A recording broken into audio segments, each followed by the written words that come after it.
Hi everyone, Harsh one this side and you are watching Harsh one. आज मैंने 70-80 हज़ार के आसपास का प्रॉफिट बुक किया। कैसे किया उसके बारे में डिस्कस करेंगे। मार्केट का नेक्स्ट मूव क्या रह सकता है, निफ्टी, बैंक निफ्टी, हर एक चीज डिस्कस करने वाले। और जो सबसे इंपॉर्टेंट चीज आज हम डिस्कस करने वाले हैं वो है सोने और चांदी का टारगेट्स। यानी कि अब बहुत सारे लोग कंफ्यूज है, बहुत सारे डाउट्स आ रहे थे, सर सोना चांदी लेना तो है बट लेना कब है, कैसे लेना है, फिजिकल लेना है, ऑनलाइन लेना है, कितना टारगेट रह सकता है, कब तक आ सकता है, हर एक चीज के बारे में आज हम डिस्कस करने वाले हैं डिटेल के अंदर। तो सबसे पहले निफ्टी के बारे में समझ लेते हैं कि मैंने 80,000 के आसपास का प्रॉफिट बुक किया कैसे। तो बेसिकली बहुत सिंपल सी बात थी। मार्केट के अंदर आपको मैं ऑलरेडी लास्ट हर्षवन के अंदर बताकर गया था कि मार्केट अगर ट्रैप जोन के ऊपर रहती है तो मार्केट के अंदर बुलिशनेस बनी रहेगी।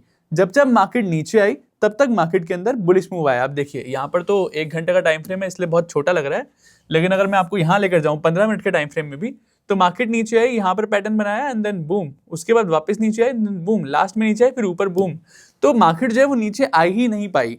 जितनी बार भी मार्केट नीचे आई उतनी बार मार्केट में नीचे से रिवर्सल देखने को मिला। That's the first reason. But इतना कैसे मैं कॉन्फिडेंट था कि मार्केट के अंदर बुलिशनेस ही बनी रहेगी, क्यों कॉन्फिडेंट क्यों था मैं, उसके बारे में थोड़ा डिस्कस करते हैं। और उसके लिए याद करते हैं कॉन्सेप्ट जो मैंने आपको सिखाया था हर्षफ्लेक्स के अंदर। उस कॉन्सेप्ट का नाम क्या है आपसे ही पूछूंगा मैं, ठीक है। बस आपको पहले हिंट देता हूं, हिंट दूंगा फिर उसके बाद आपको एक्सप्लेन भी करूंगा कि कौन सा कॉन्सेप्ट था। अगर आप देखोगे तो मार्केट ने एक गैप अप करा, गैप अप करने के बाद मार्केट ने एक बुलिशनेस दिखाई एक स्ट्रक्चर के अंदर। उसके बाद मार्केट उसी ट्रेंड में था, बुलिश ट्रेंड के अंदर ही मार्केट ने एक और गैप अप दिया। तो बेसिकली जब ट्रेंड के अंदर मार्केट सेम ट्रेंड के अंदर गैप के साथ ओपनिंग देता है तो उसको हम क्या कहते हैं। आपके पास 2 ऑप्शन है, रन अवे गैप या फिर ब्रेक अवे गैप। आप मेरे को आंसर दो, जिसको भी याद है वो मुझे आंसर कमेंट्स के अंदर दो। नेक्स्ट वीडियो के अंदर बताऊंगा कि आंसर कौन सा सही है। तो बेसिकली वो यहाँ पर गैप आया और इस गैप के हिसाब से अगर मार्केट एक ट्रेंड में जा रही हो और सेम ट्रेंड के अंदर अगर गैप्स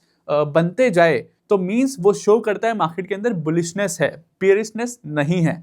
उस रीजन की वजह से मार्केट बुलिश मोड में बनी रही। लेकिन उसके बाद भी मार्केट के अंदर ये मूव जो है वो इतना कंसोलिडेशन वाला क्यों आया, एक रेंज में क्यों मार्केट फंसी रही, उसको थोड़ा समझने की कोशिश करते हैं। जब भी मार्केट गैप के साथ ओपन होती है, अच्छे खासे गैप के साथ ओपन हुई, मार्केट 200-300 पॉइंट के गैप के साथ ओपन हुई आज। और दूसरा कल है हमारी एक्सपायरी से एक दिन पहले अगर मार्केट इतने गैप के साथ ओपन हो रही है, उस केस के अंदर, क्योंकि देखो मार्केट के अंदर ट्रेंड बुलिश था लेकिन मार्केट का स्ट्रक्चर जो था वो लोअर हाई लोअर लो का बन चुका था। उसके बाद मार्केट ने यहाँ पर डबल बॉटम लगाकर मार्केट ने ओपनिंग दी। तो अब यहाँ पर इस केस के अंदर जितने भी बायर्स या फिर जितने भी सेलर्स है अब वो कंफ्यूज्ड हो गए। जब भी मार्केट के अंदर बायर सेलर कंफ्यूज होते हैं और मार्केट जो है एक रेंज में रह जाती है, कंसोलिडेट करती है, एक रेंज के अंदर टाइम स्पेंड करती है। और एक और रीजन भी है टाइम स्पेंड करने का, जब भी मार्केट के अंदर गैप आता है तो मार्केट को कूलिंग पीरियड चाहिए। ऐसा नहीं है कि गैप पे गैप पे गैप चलती जाएगी। थोड़ा सा एक कूलिंग पीरियड चाहिए कि हाँ जो गैप दिया है उसको डाइजेस्ट करने के लिए टाइम चाहिए मार्केट को। तो उस रीजन की वजह से मार्केट जो है वो रेंज में रहती है और इसी रीजन की वजह से आज भी मार्केट जो है वो रेंज में बनी रही। ऑब्वियसली एक्सपायरी है तो ऑप्शन प्रीमियम बीट करना है, राइट। तो मैनी रीजन जो मार्केट आज रेंज में थी और इसलिए मैंने बहुत स्टार्टिंग में ट्रेड लिया और उसके बाद मैं शांति से बैठ गया था, मार्केट को बिल्कुल कुछ नहीं करा। बिकॉज आई नो कि अगर कुछ करने की कोशिश करी, ओवर ट्रेडिंग करने की कोशिश करी आज गलती से भी, तो कैपिटल जीरो कर ही जाऊंगा। प्रीमियम डीके तो आपका लेकर जाएगा ही सारा पैसा, उसके साथ साथ जो रेंज था, कंसोलिडेशन था और ओवर ट्रेडिंग की वजह से फियर था, फोमो था, ये सारी चीजें इसके अंदर हो सकती थी किसी भी ट्रेडर के साथ। So I avoid this type of markets. उसके बाद बैंक निफ्टी की बात करें तो बैंक निफ्टी के अंदर भी सेम हाल था। आपको बताया था कि अगर मार्केट 60389 की अगर ऊपर मार्केट रहती है तो मार्केट के अंदर बुलिशनेस बनी रहेगी और market can go up to 61147 and then 61765।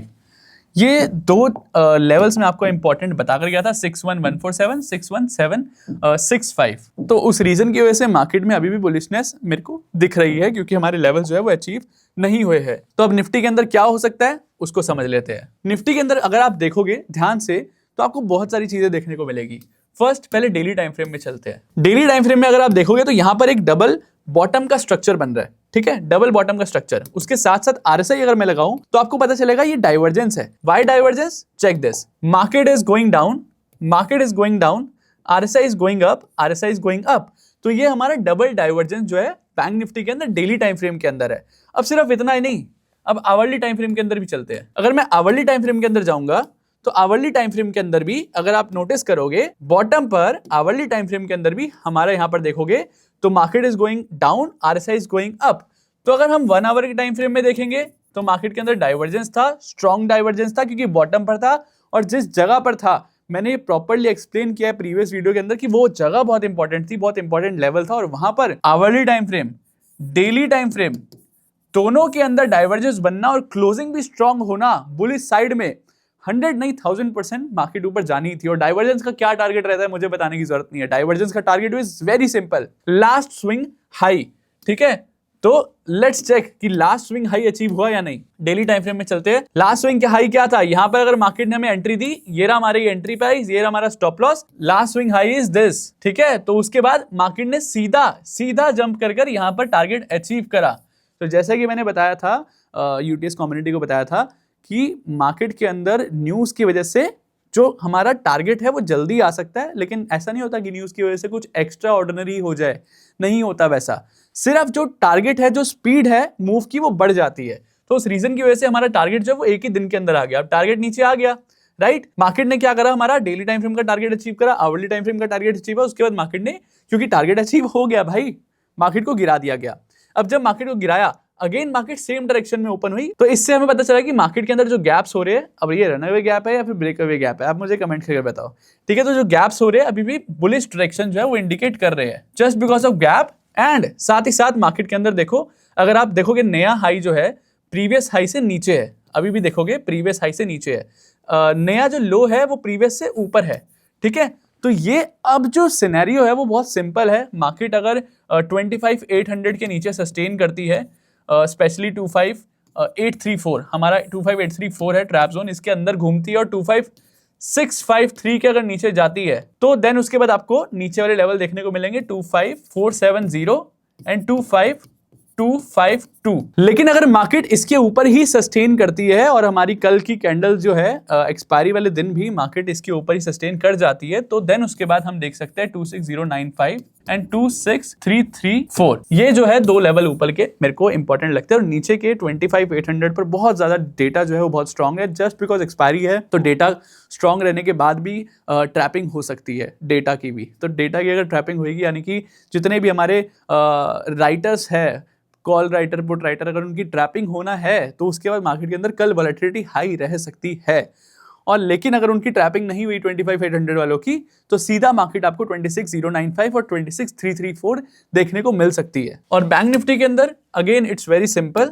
Bank Nifty के अंदर भी हमारा सेम रहेगा, क्योंकि बैंक निफ्टी ऑलरेडी हमारी अपर साइड में है। तो जब तक 60,389 के नीचे मार्केट क्लोज नहीं करती स्ट्रॉन्ग कैंडल एंड वॉल्यूम के साथ, तब तक 61,147 61,765 मेरा एक इंपॉर्टेंट लेवल रह सकता है। और इसके अंदर भी हमारे को सेम जो मेरी स्ट्रैटेजी रहेगी, जस्ट बिकॉज मार्केट जब भी बुलिश होती है तो हमारी स्ट्रैटेजी रहनी चाहिए बाय डिप। जब भी हमारी जो मार्केट का स्ट्रक्चर है, मार्केट जो है वो बियरिश होती है, देन हमारी स्ट्रैटेजी रहती है सेल एट राइज। तो अभी मार्केट के अंदर बुलिश जो है स्ट्रक्चर बन रहा है, बुलिश जो है मूव आ सकता है। अगर मार्केट के अंदर वो सस्टेन करती है अबव 60,389, अगर मार्केट इसको इसके ऊपर क्लोज करती है, जो हमारा आज का हाई है, अगर मार्केट इसको क्रॉस करती है, then 61,147 is easy, 61,765 is easy, we can see that level in future. तो अब हम बात कर लेते हैं गोल्ड एंड सिल्वर की। और मुझे बहुत सारे क्वेश्चंस आए, जैसे कि गोल्ड एंड सिल्वर सर अभी किस प्राइस पे लेना चाहिए, और लेना तो चाहिए लेकिन किस वे में लेना चाहिए, फिजिकल लेना चाहिए, ईटीएफ लेना चाहिए। ये सारे आंसर वन बाय वन मैं आपको शेयर करता हूँ। सबसे पहले हम बात कर लेते हैं गोल्ड की। और गोल्ड एंड सिल्वर के अंदर एक चीज कॉमन है। क्या कॉमन है? कि दोनों के अंदर एक स्टीप रैली देखी गई है। Steep rally means non stop market में एक नए हाई बनते गए, गोल्ड के अंदर भी और सिल्वर के अंदर भी। जैसे कि आप देखोगे, तो अगर मैं थोड़ा सा और इसको जूम आउट करूं तो जस्ट चेक दिस, लगातार 2025 से मार्केट भागती गई। और मैं थोड़ा सा और जूम आउट करूं तो लगातार कितना और जूम क्या करते हैं, एक काम करते हैं, वीकली टाइम फ्रेम में चलते हैं। जस्ट चेक दिस, ये क्या कोई मतलब नॉर्मल चीज लग रही है आपको? ये नॉर्मल चीज लग रही है कि आपको? ये देखो, ये देखो। सो 2020 से मार्केट रुकने का नाम ही नहीं ले रही। गोल्ड एंड सिल्वर जो है वो भागे जा रहे हैं। ये गोल्ड का हाल है, सिल्वर का हाल तो इससे भी ज्यादा खतरनाक है। भागे ही जा रहा है, भागे ही जा रहा है, भागे ही जा रहा है। आपको क्या कॉमन लग रहा है? गोल्ड कब भागता है बताओ आप? गोल्ड तब भागता है जब मार्केट के अंदर बहुत बड़ी टेंशन है, बहुत बड़ी अनसर्टेनिटी है, बहुत एक कुछ ऐसा चीज़ आने वाला है जो हमें नहीं दिख रहा है, लेकिन सारे बड़े प्लेयर्स, सारे इंस्टीट्यूशंस को वो चीज़ ऑलरेडी दिख रही है, वो ऑलरेडी भाप चुके हैं कि आगे फ्यूचर के अंदर क्या आने वाला है। और वो सारी चीज़ें मैं आपको बताने वाला हूँ फ्यूचर वाली वीडियो के अंदर, और उसके अंदर एक ऐसी चीज़ें बताऊंगा, ऐसी चीज़ें एक्सपोज करने वाला हूँ जो चीज़ें अभी चल रही है आपकी आंखों के सामने, बट आप समझ नहीं पा रहे, और जब तक आप समझोगे तब तक बहुत देर हो चुकी होगी। अमीर बहुत अमीर बन चुका होगा और गरीब शायद इतना गरीब कि शायद वो वापस कभी अमीर बनने के बारे में सोच भी ना सके। बहुत भयानक चीज़ है, लेकिन अगर आप ध्यान से अभी समझ जाओ, टाइम से समझ जाओ, तो फिर उसके बाद आप वो चीज़ को भी झेल जाओगे, सर्वाइव कर जाओगे। तो समझते हैं पहले सारी चीज़ें छोड़कर कि गोल्ड एंड सिल्वर के अंदर क्या हमारा आंसर है सारे क्वेश्चंस का। तो अभी जैसे कि मार्केट के अंदर स्टीप रैली देखी गई, और स्टीप रैली के बाद एक करेक्शन देखने को मिली, और जो कि करेक्शन जो है वो हेल्दी करेक्शन होती है हमेशा। अगर करेक्शन नहीं आई और लगातार गोल्ड एंड सिल्वर ऐसी रैली बनाते रहते, हाई बनाते रहते, तो वो जो है वो अनहेल्दी हमारी रैली मानी जाती। लेकिन एक करेक्शन देखने को मिली है जो कि एक गुड न्यूज है, क्योंकि करेक्शन के बाद ही हमेशा एक नया हाई बनता है। लेकिन अब क्वेश्चन ये है कि जब ये करेक्शन बनी, तो जो हमारा स्ट्रक्चर है ना करेक्शन का, उस स्ट्रक्चर के हिसाब से मार्केट अब एक रेंज में फंस चुकी है। गोल्ड एंड सिल्वर जो है वो एक रेंज के अंदर फंस चुका है। जब तक वो रेंज क्रॉस नहीं होगी तब तक मार्केट के अंदर एक नया मूव देखने को नहीं मिलेगा। और जो कि एक रेंज है, वो रेंज बहुत स्ट्रॉन्ग रेंज है, जिसको तोड़ने के अंदर काफी टाइम लगने वाला है गोल्ड एंड सिल्वर को। कितना टाइम लग सकता है, तो स्ट्रक्चर को समझते हैं। रैली बनी, मार्केट के अंदर एक हाई बना, उसके बाद मार्केट के अंदर एक ड्रॉप आया, जिसके अंदर सारे जितने भी मार्जिन के अंदर ट्रेड करने वाले traders and everyone is trapped here, और उस रीजन की वजह से मार्केट के अंदर यहाँ पर एक शार्प फॉल देखने को मिला। और ये गोल्ड का स्ट्रक्चर है, गोल्ड के अंदर इतना शार्प बहुत कम देखने को मिलता है। उसके अंदर भी शार्प देखने को मिला, उसके बाद मार्केट के अंदर अभी भी एक स्ट्रांगनेस बनी हुई है। गोल्ड जो है वो नीचे नहीं गिर रहा है, गोल्ड के अंदर स्ट्रांगनेस बनी हुई है, लेकिन just because of this structure market को इसको तोड़ना बहुत मुश्किल हो जाएगा। क्योंकि जब भी इतना बड़ा फॉल आया मींस उसके अंदर बहुत ज्यादा सेलिंग हुई है, बहुत ज्यादा लोग ट्रैप हुए हैं। उस रीजन की वजह से मुझे लगता है कि मार्केट के अंदर एक रेंज बन चुकी है। रेंज कौन सी है, 5700। अब 5597 5700 जब तक ये ब्रेकआउट नहीं होता, इसके ऊपर जब तक मार्केट क्लोज नहीं करती गोल्ड के अंदर, तब तक मार्केट का अपर का लेवल 5597 रह सकता है, 5700 रह सकता है, और नीचे के लेवल के अंदर 4556 4339 ये एक स्ट्रॉन्ग सपोर्ट रह सकता है। जब जब मार्केट के अंदर आपको गोल्ड यहां पर या फिर इससे नीचे मिले, तो only think for the buy, don't think for the sell. और अगर मार्केट के अंदर आपको 5597 या 5700 दिखे, तो यहाँ पर आप अपनी क्वांटिटी अगर प्रॉफिट बुक करने का सोच रहे हो तो कर सकते हो। नहीं तो गोल्ड एंड सिल्वर तो ऐसे मेटल है कि आप लाइफ टाइम भी होल्ड करोगे तो आपको फायदा ही देकर जाएगा।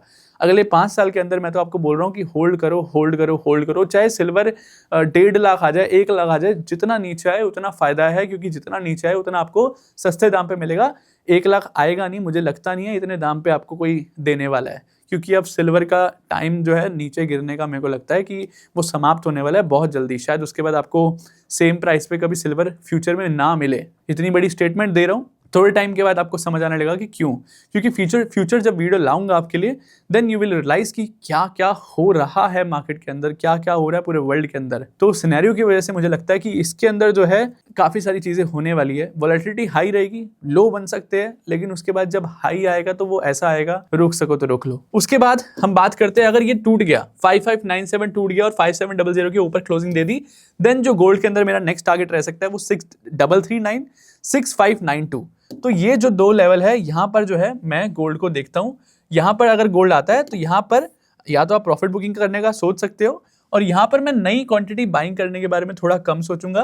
मार्केट के अंदर यहाँ से एक करेक्शन आने का चांस है, उसके बाद मार्केट के अंदर अगर करेक्शन आती है अगेन मेरे को इस लेवल पे मिलती है, या फिर अगर हाफ लेवल पर भी मिलता है गोल्ड, फिर मैं अगेन यहाँ पर बाय करने का सोच सकता हूँ। उसके बाद आफ्टर 6592 उसके बाद अगेन मार्केट के अंदर गोल्ड के अंदर रैली जो है वो कंटिन्यू रह सकती है। उसके बाद बात करें अगर हम सिल्वर की, तो सिल्वर के अंदर भी एक रेंज बन चुकी है। वो रेंज क्या है वो समझते हैं। वो रेंज है, नीचे की लेवल अगर आप देखोगे तो $59 $56, ये एक लास्ट रेंज है। इसके आसपास गलती से भी चांदी दिख गया तो जितना मेरे को लगता है आपने अभी तक चांदी के अंदर लगाया है उतना ही वापस डालना चाहिए मेरे हिसाब से, क्योंकि इस लेवल पे चांदी मिलना मतलब बहुत सही लेवल है ये। अगर इसके ऊपर मार्केट अभी जैसे चांदी हो या फिर सोना हो, वो स्ट्रांग ही दिख रहे हैं मार्केट के अंदर। स्ट्रक्चर जो है वो अभी भी हायर टाइम फ्रेम में, जैसे वीकली टाइम फ्रेम में हमारा जो स्ट्रक्चर है मार्केट का, वो बहुत ज़्यादा बुलिश स्ट्रक्चर बना हुआ है। चाहे वो गोल्ड की बात लो, चाहे वो सिल्वर की बात रहो, यहाँ पर कहीं पर भी जो स्ट्रक्चर के अंदर कमी नहीं देखी जा रही है, वीकनेस नहीं देखी जा रही है। तो आगे भी जो रैली है वो बरकरार रहेगी, जो ट्रेंड है वो हमारा स्ट्रॉन्ग बुलिश ही है, गोल्ड के अंदर भी सिल्वर के अंदर। क्योंकि सिल्वर और गोल्ड के अंदर जो करेक्शन आई है, जो हमारा फॉल आया है, इस फॉल की वजह से मुझे लगता है कि मार्केट के अंदर ये कूल ऑफ पीरियड रहेगा। क्योंकि जो रैली आई थी बहुत फास्ट रैली थी, और जब भी फास्ट रैली के बाद करेक्शन आता है तो मार्केट को थोड़ा टाइम चाहिए। लेट्स से आप एथलीट हो, आप भागते जा रहे हो, भागते जा रहे हो, भागते जा रहे हो, भागते जा रहे हो, आपने जीत ली, बहुत सारी रेसें जीत ली यार, बहुत सारे मेडल्स मिल गए। लेकिन ऐसा थोड़ी ना कि आप हर रोज दिन ब दिन 24 घंटे सिर्फ भागते रहोगे। आपको थकान होगी, आप थकोगे, फिर रुकोगे, अपनी वापस से स्ट्रेंथ बनाओगे, देन उसके बाद भागोगे, right. Same with the markets के अंदर बायर्स भी एक लिमिट तक बाय कर सकते हैं, उसके अंदर उनको भी प्रॉफिट बुकिंग करनी होती है। प्रॉफिट बुकिंग करेंगे, थोड़ा सा टाइम रुकेंगे, फिर उसके बाद लगेगा कि हाँ वापस से भागने का टाइम आ गया, अगेन उसके अंदर आएंगे और वापस से भागेंगे। और कब भागेंगे ये फ्यूचर वाली वीडियो के अंदर और क्लैरिटी से पता चलेगा। तो मुझे लगता है फॉर नेक्स्ट 1 ईयर सिल्वर और गोल्ड जो है वो इस रेंज के अंदर रह सकते हैं, और अगर गलती से कौन सी रेंज टूटती है तो क्या हो सकता है उस पर डिस्कस कर लेते हैं। तो 59-56 मेरा लोअर रेंज है। मार्केट अगर यहाँ पर दिखती है गलती से भी तो मैं यहाँ पर बाय करने के बारे में सोच सकता हूँ। अगर ऊपर वाली साइड की बात करूं तो ऊपर वाली साइड के अंदर 125, 136 जब तक ये नहीं टूटता मार्केट जो है वो इसी रेंज के अंदर घूमने वाली है। और जब तक ये जैसे ही वो टूटेगा 125 और 136 जैसे ही ब्रेक होगा, देन उसके बाद जो हमारा नेक्स्ट टारगेट रह सकता है 177 एंड $184। ये बहुत इजीली हमें अचीव होते हुए दिखेगा आफ्टर $136। 125 और 136 की जब तक रेंज नहीं टूटती, मार्केट इसी रेंज के अंदर ऊपर नीचे कूल ऑफ करेगी, थोड़ा कंसोलिडेट करेगी। तो $177 एंड 184 का हमारा टारगेट रह सकता है अबव 125 एंड 136। तो ये रहा मेरा सिल्वर का व्यू, ये रहा मेरा गोल्ड का व्यू। अब कैसे बाय करना है उसका क्वेश्चन का आंसर दे देता हूँ। बाय करने के लिए मुझे लगता है सबसे बेस्ट वे इज फिजिकल, यानी कि अगर आप physical gold and silver buy कर सकते हो उससे बेस्ट नहीं है कुछ। ETF के अंदर क्या है ना, वो पेपर है, कभी भी उसको गिरा दिया, कभी भी उसको उठा दिया। लेकिन सिल्वर का जो एक्चुअल प्राइस है मार्केट के अंदर, जो एक्चुअल गोल्ड का प्राइस है, वो ऐसे ही गिरा नहीं सकता कोई भी, वो हमेशा आपको प्रीमियम पे ही मिलेगा। यानी कि अगर 2 लाख का अगर आपको यहाँ मार्केट में दिख रहा है तो उसके ऊपर 2 लाख 5,000, 10,000, 20,000 पे ही मिलेगा। यानी कि मार्केट क्रैश कर सकती है, पेपर क्रैश कर सकता है, लेकिन फिजिकल सिल्वर या फिर फिजिकल गोल्ड आसानी से क्रैश नहीं करता, उसके अंदर आप प्रॉफिट में ही रहने वाले हो। तो इस रीज़न की वजह से मैं हमेशा से आपको स्टार्टिंग से बोल रहा हूँ फिजिकल लो। ETF जो है वो सेकंड प्रायोरिटी है, फर्स्ट प्रायोरिटी इज फिजिकल। लेकिन उसके अंदर भी बहुत सारे स्कैम हो रहे हैं। चाइना से भी नकली गोल्ड आ रहा है, नकली सिल्वर आ रहा है कि दिखने में तो लगता है सेम है लेकिन वो होता नहीं है। तो इसलिए आपको प्योरिटी चेक करवानी है। एक्चुअल में जो अच्छे ज्वेलर्स है, अच्छे नाम जिनका है मार्केट के अंदर, अच्छे स्टोर्स है, जो रियल ऑथेंटिक है, उन्हीं से आपको लेना चाहिए। और जो लेस ऑथेंटिक है उससे थोड़ा सा अवॉइड करना चाहिए। It's for your security. अगर उनके पास भी है तो आपको प्योरिटी चेक करनी चाहिए। तो उनके पास मशीन होनी चाहिए प्योरिटी चेक की, आपके सामने प्योरिटी चेक होगी तो आपको मिलेगा, तो आपके लिए बेटर रहेगा। क्योंकि आपने सोना ले लिया ये सोच के घर पे पड़ा हुआ है कि हाँ बढ़ेगा, बाद में चला जब बढ़ गया, बेचने गए तो पता चला वो सोना था ही नहीं, वो आपको 24 कैरेट बोलकर 20 कैरेट का पकड़ा दिया या फिर 18 कैरेट का पकड़ा दिया। तो आपको नुकसान ना हो ये मैं चाहता हूँ हमेशा से, इसलिए स्कैम में ना फंसिए ये सब चीज़ों में। अकाउंट हैंडलिंग सर्विस मर्डेबल स्कीम मेरी कोई नहीं है, ये भी ध्यान रखना। तो इसलिए रियल टेलीग्राम ही ज्वाइन करो जो लिंक डिस्क्रिप्शन के अंदर है, फेक टेलीग्राम ज्वाइन ना कीजिए। Thank you so much guys, मिलते हैं नेक्स्ट हर्षवन एपिसोड में।